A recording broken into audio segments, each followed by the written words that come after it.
Well, that was something. Yeah.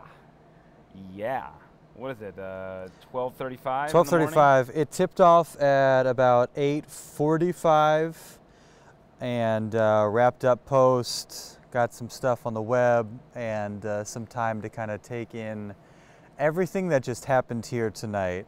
A game that felt much more like March than November. I've certainly never covered a game now we haven't had the pleasure of going to these tournaments. I did run into Jeff Goodman in the tunnel during the game, and I was like, this is crazy, right? And he's like, yeah, this is just tremendous. I forget exactly what he said, but even he was blown away, a guy that's covered a ton of these games. And I was like, you go to these tournaments, it's not usually like this. He's like, no, it's the location, it's obviously the vicinity or the proximity for Gonzaga fans, and just the way they travel, and then the teams. I mean, it's a combination of all these things makes for what was just an incredible, and that's putting it mildly, basketball game tonight. Yeah, and no hyperbole. This is maybe one of the best games I've ever been to. Certainly best basketball game.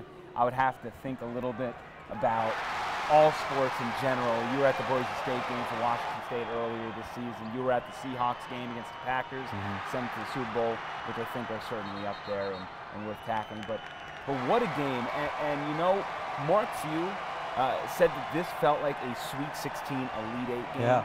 And he was in a good mood in the post-game press conference. You know, I think that leading up until this point, I don't want to say he's been grouchier. It seems like he just wants his team to show him something. Yeah. And they've done so well against the teams that they played up until this point. Obviously, Utah State was a bit of a battle.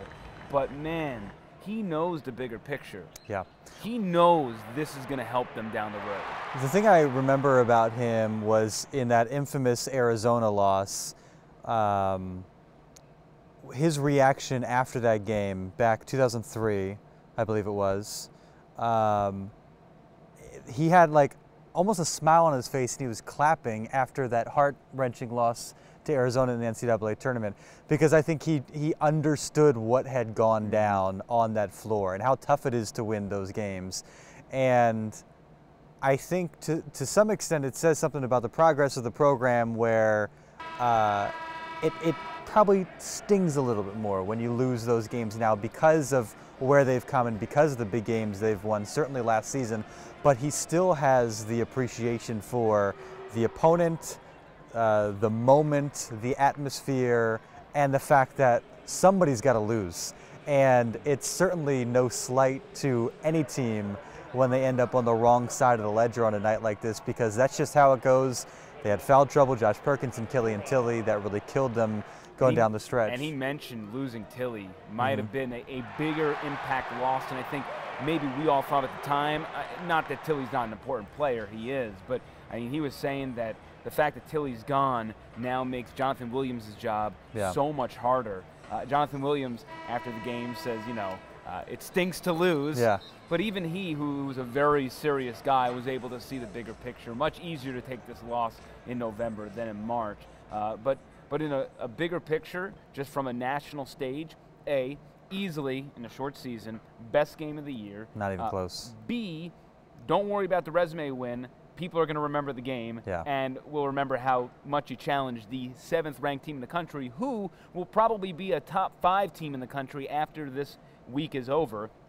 And C, it let everybody know that Gonzaga is going to compete again for a Final Four appearance, even with the losses they had last season. And not only do the fans or basketball fans, not just in Spokane, see that, but I think that's important for the team. It's important for the team to see that on the floor, not to just believe it, but to know, hey, we're going to see that team in the Elite 8 again, maybe not face-to-face, but on a bracket, and to know that you're working towards that goal.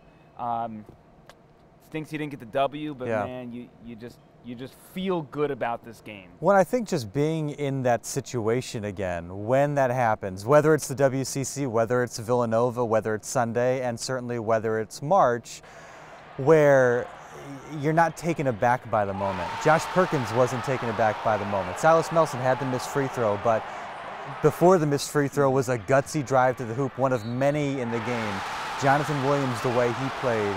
Corey Kispert, kind of the fearlessness that he showed through the course of the game. They should feel right at home when that big moment arrives because they looked very much comfortable in that big moment. Whereas last year, who was the one at the trigger? It was Nigel Williams-Goss. He was always the one, pretty much with the ball in his hands, wanting to make that big play. He's gone now. This is Josh Perkins' team in terms of running and facilitating the offense. Can't say enough about him And he was either. great. I mean, did he score in the first half? I don't think he had a made basket until the second half, and ended up with 17 points, 7 rebounds, 7 assists. And terrible first half, by the way. And was phenomenal. I mean, gutsy big shot after gutsy big shot, and you know, losing Tilly was big. Losing Josh Perkins ultimately was the thing that swung everything in Florida's favor because they just didn't have the answer for Florida's guards, who were just unbelievable. I mean, the gutsiness and the fearlessness that they played with. We were talking about a sequence, I believe was at the end of the first overtime where Gonzaga scores and they come right back, get a bucket, go up by 2, and I think that's what led to the Melson hoop and the and one. You know, fans, you want to have a moment to celebrate going up or tying a game, and they didn't have a chance because Florida was just revving the pedal again and again and constantly putting pressure on them and constantly making huge shots. It was incredible. And not to mention, there was also a play, I think it was in the first overtime as well, like Kispert landed awkwardly and they're all walking back. Bloop. Florida just sends that ball right up the court. There were two back-to-back possessions where Gonzaga came up empty and Florida pushed it, got a three-pointer, missed the first, made the second.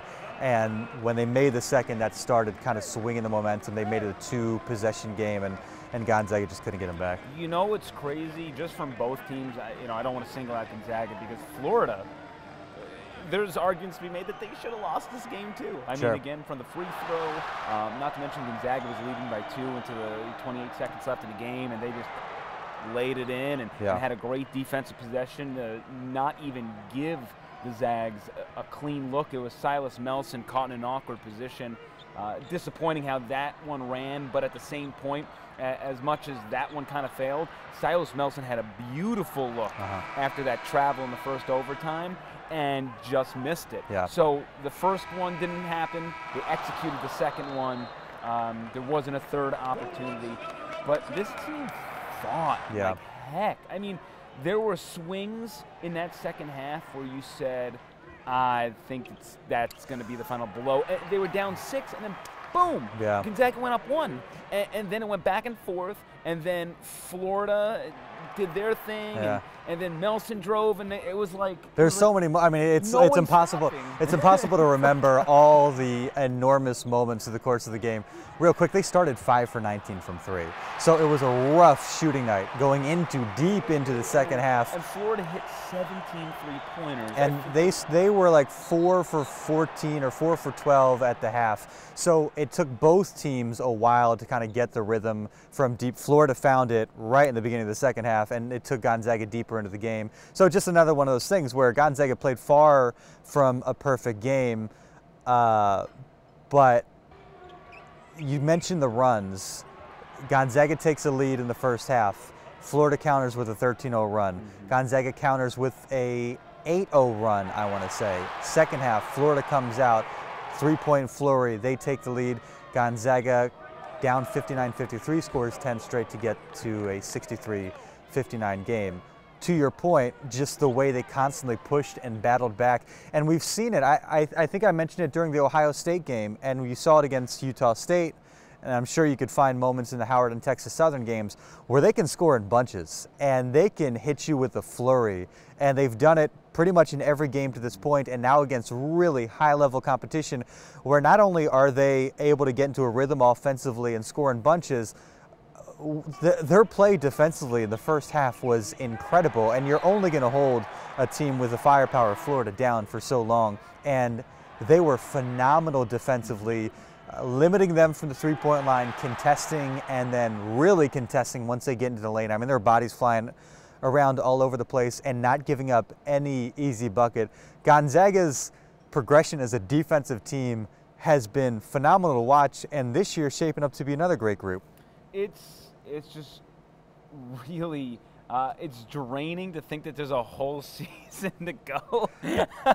As much fun as this one was, I hope they're not all like this. Like, it's just like, wow, okay, now they got to play Texas. Oh, then they got to play Creighton. Then they got to play Villanova. This is a hardy stretch. Heck, UW. Right? I mean, this is a big stretch for them. Yeah. So as much as this was a great experience and as much as people will look back on us fondly, yeah, Texas is a resume-building game.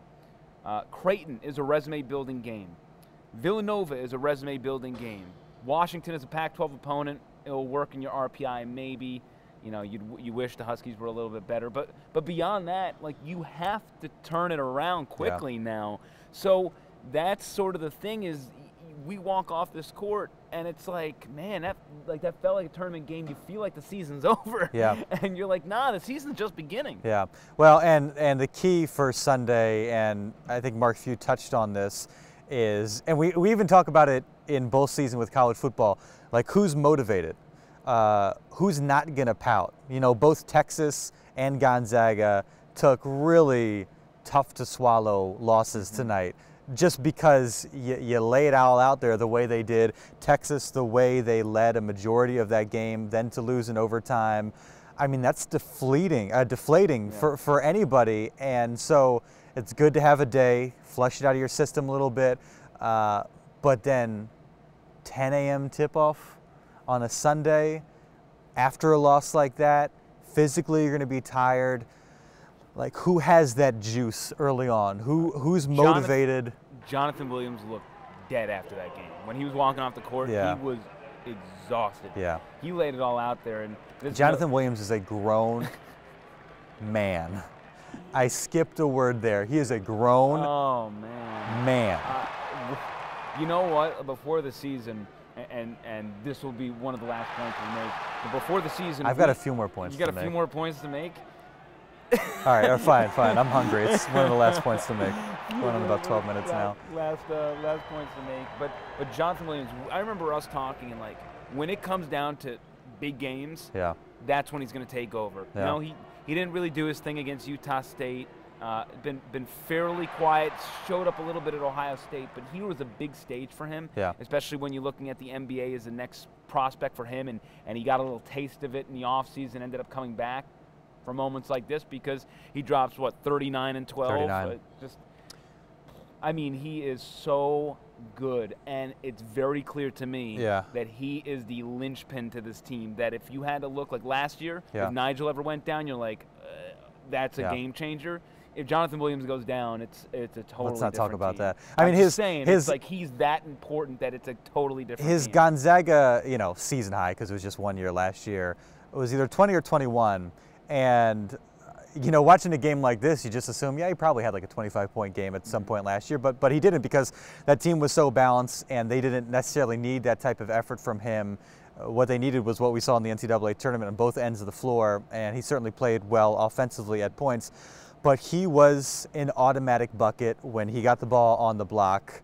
That little baby hook? That baby hook was literally unstoppable. And again, went to it big moment after big moment, and you expect the well to run dry at some point, and it never did. I mean, it was working until the last gasp of that game. And to see his development offensively where, he's just not a guy that you throw a lob to, that gets a nice feed from Shemek Karnowski. He's a guy you can run your offense around, and you can get him on that block, move everybody else on the other end of the floor, make them W, or allow him to get to his move. And offense the course this night, he got to his move, he got to his shot, and it was unstoppable, and it was unbelievable to watch. I mean, I knew he had scored a ton, and I looked up at double overtime, and he had 37, just hit another one to get to 39. The way he played tonight was, coming off a 21-point game, 60 points in 2 games. Yeah. I mean, just phenomenal.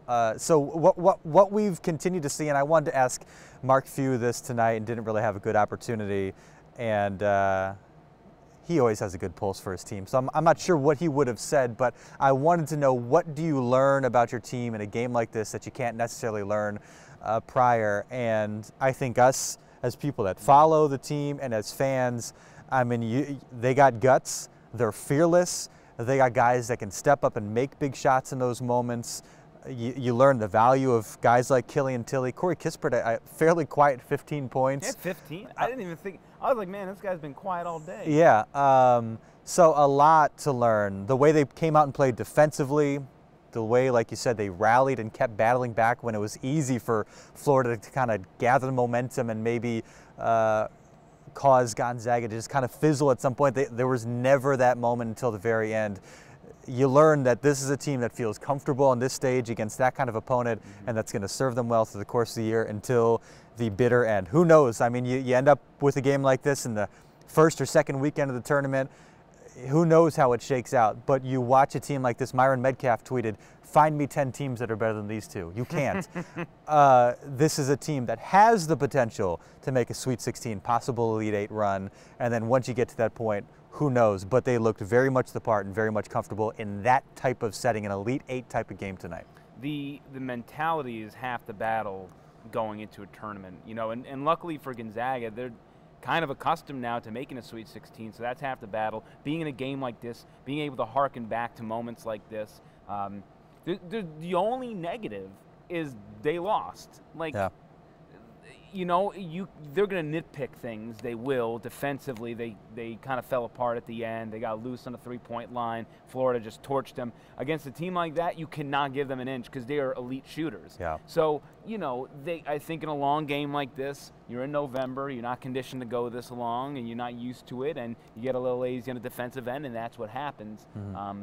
But, I mean, outside of the nitpicking things, it's just like, man, like I'm so pumped for Perk because he's aggressive, and Mark Few commented on that. I'm pumped for Jonathan Williams because I think it's his team with Perkins 1 and 2 there. I think Silas Melson, who, when you look at the stat sheet, had a rough night. I think 4 of 16 shooting, but still came up with some big spots. Made big spots and made one of the biggest baskets in the game. He didn't follow it up with the free throw make, but I mean, there was 8 seconds left in the game. You thought game was over, and he just drove to the bucket and got the +1. I'm not going to hate on a guy. Maybe in the future he won't get so emotional when you have to follow that up with a free throw, but you know, I mean, Kispert, a freshman looking poised out there. Tilly was great. I mean, great. Norvell had a big hoop in the double overtime. Yeah, I mean, you know, Norvell, Rui looked a little lost in that overtime. You know, side note, when Fee was talking about there are some young people in there that don't know the complicated sets that they run. Switching on defense. Rui was lost, and like I was right next to the Gonzaga bench, and just Few and Tommy Lloyd were just yelling at Rui to get into spots, and it was completely messing up the offensive sets too, which is why they seemed a little disjointed in that double overtime to start.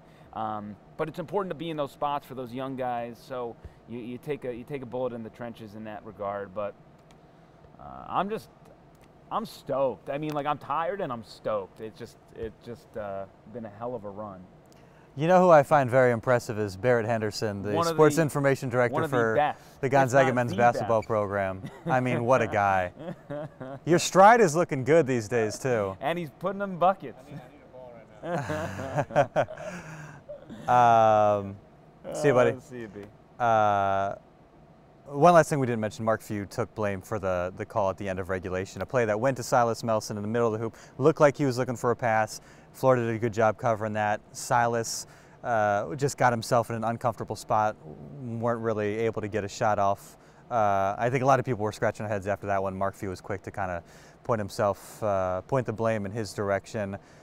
You've heard us for about almost 20 minutes now. If you want to hear from Mark Few and Jonathan Williams, we've got the entire post-game press conference on the Krem 2 YouTube page. Search for that. Great stuff from both those guys. Few very candid and open about just how much of a thrill this game was, and also how it stings and things they wish they could have done differently. You hungry? Yeah. Let's go get something to eat. We will see you at the Apple Cup and then see you back here on Sunday as the Zags take on Texas to finish out their PK80 tournament experience. We will see you then, or we will see you on another time. Or something like that. It's very confusing.